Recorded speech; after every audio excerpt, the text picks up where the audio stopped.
So who really has the power in today's real estate market in Gilbert? It's not black and white, there's layers to it. And it's not that it's complicated, but you are gonna want to know some things if you're planning on buying a home here or selling a home. So if you've been following me, you know that the Phoenix metro market as a whole has been slowing down. It's actually one of the slowest markets we've seen in the past 10 years, and it's leaning more and more towards in favor of home buyers.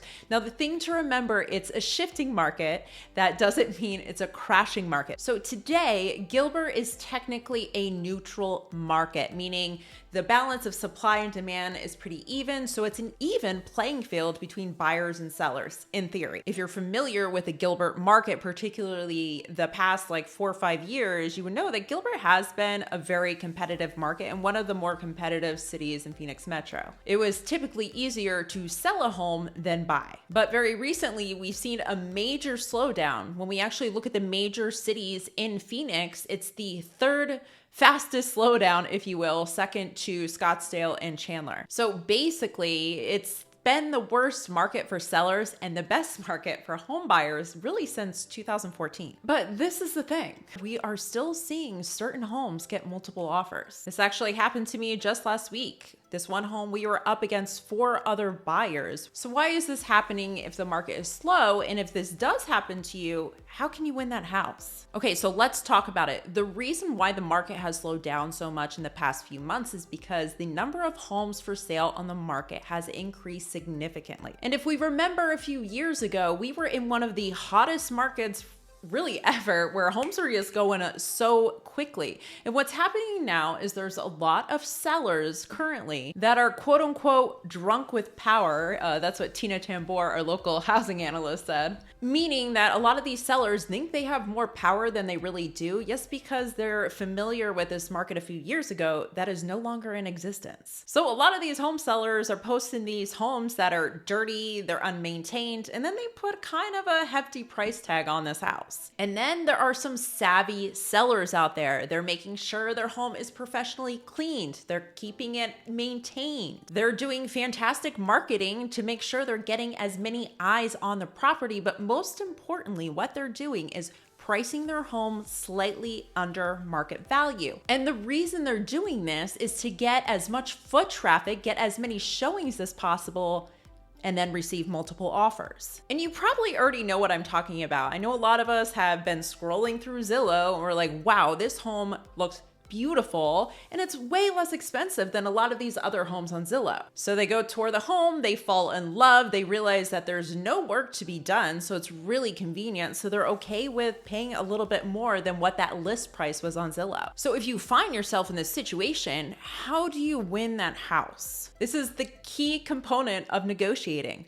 Find out what's important to the seller. Now, of course, everyone wants to make as much money as they can on a house, but often there's other terms that are just as important for a seller. So for example, I just told you a moment ago that my client went up against 4 other buyers. Well, I gave him a call and we found out what was most important to them is that they had renovated this house, they had made it their own, and unfortunately they had to leave this house and didn't want to. So it was really, really important for them not to have a cash investor come in and just turn it into a rental.